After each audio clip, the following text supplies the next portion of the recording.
আসামোলজি চেনেলটোলৈ সকলোকে স্বাগতম জনাইছোঁ। আজিৰ ভিডিঅ'টোত কেইটামান গুৰুত্বপূৰ্ণ সাধাৰণ জ্ঞানৰ প্ৰশ্নোত্তৰ উল্লেখ কৰা হ'ল।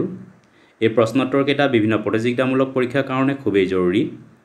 ভিডিঅ'টোৰ প্ৰথম প্ৰশ্নটো হৈছে জোনবিল মেলা অসমৰ কোনখন জিলাত অনুষ্ঠিত কৰা হয়? উত্তৰ মৰিগাঁও জিলা।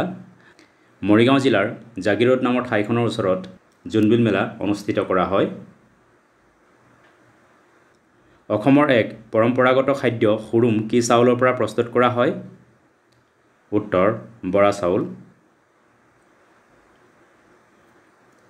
বিদেশী সমস্যাৰ লগত জড়িত IMDT আইনৰ সম্পূৰ্ণ অৰ্থ কি? উত্তৰ IMDTৰ ফুল ফৰ্ম হৈছে ইলিগেল মাইগ্ৰেণ্টছ ডিটাৰমিনেশ্যন বাই ট্ৰিব্যুনেলছ। ভাৰতত হাতী সংৰক্ষণ প্ৰকল্প অৰ্থাৎ এলিফেণ্ট প্ৰজেক্ট কিমান চনত আৰম্ভ হৈছিল? উত্তৰ 1992 চনত। কিমান সংখ্যক সংশোধনীত বড়ো ভাষাক সংবিধানৰ 8ম অনুসূচীত অন্তৰ্ভুক্ত কৰা হৈছিল? উত্তৰ 92তম সংশোধনীত। ভাৰতৰ কোন দুখন কেন্দ্ৰীয় শাসিত অঞ্চলৰ বিধানসভা আছে? উত্তৰ দিল্লী আৰু পুডুচেৰী। গীতা গোবিন্দ গ্ৰন্থৰ লেখক কোন? উত্তৰ জয়দেৱ। পিনিল গ্ৰন্থি মানৱ শৰীৰৰ কোন ঠাইত থাকে? উত্তৰ মগজু। লিংগৰাজ শিৱ মন্দিৰ কোন ঠাইত আছে? উত্তৰ উৰিষ্যাৰ ভুৱনেশ্বৰত। প্ৰথম ভাৰতীয় পূৰ্ণকালীন মহিলা বৈদেশিক মন্ত্ৰী কোন আছিল? উত্তৰ সুষমা স্বৰাজ।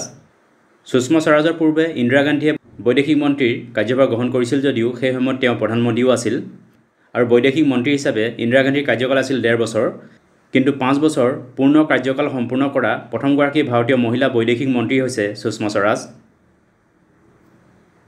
বায়ুমণ্ডলৰ কোনটো স্তৰত ৰেডিঅ' তৰংগৰ প্ৰতিফলন ঘটে?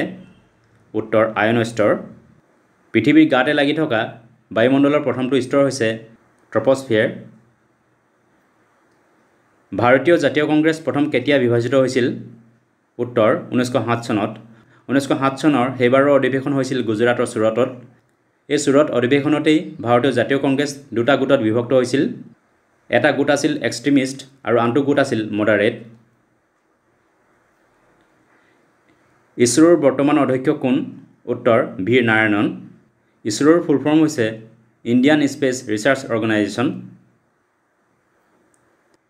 সেকুলাৰ অৰ্থাৎ ধৰ্ম নিৰপেক্ষ শব্দটো কোনটো সংশোধনীত সংবিধানৰ প্ৰস্তাৱনাত সন্নিৱিষ্ট কৰা হৈছিল? উত্তৰ 1976 চনত কৰা 42তম সংশোধনীত। নেশ্যনেল মেথমেটিক্স ডে অৰ্থাৎ ৰাষ্ট্ৰীয় গণিত দিৱস কাৰ জন্মদিনত উদযাপন কৰা হয়? উত্তৰ শ্ৰীনিবাস ৰামানুজন। ৰাষ্ট্ৰীয় গণিত দিৱস 22 ডিচেম্বৰত উদযাপন কৰা হয়। কুশল কোঁৱৰক কোনখন জেলত ফাঁচি দিয়া হৈছিল? উত্তৰ যোৰহাট চেণ্ট্ৰেল জেলত। সিন্ধু উপত্যকাৰ মানুহে ঘৰবিলাক কিহেৰে সাজিছিল? উত্তৰ ইটাৰে। এইকেইটা আছিল কেইটামান গুৰুত্বপূৰ্ণ জিকে। ভিডিঅ'টো চোৱাৰ বাবে ধন্যবাদ। যদি ভিডিঅ'টো ভাল লাগিলে লাইক কৰিবলৈ লগতে চেনেলটো ছাবস্ক্ৰাইব কৰিবলৈ অনুৰোধ জনালোঁ। ধন্যবাদ।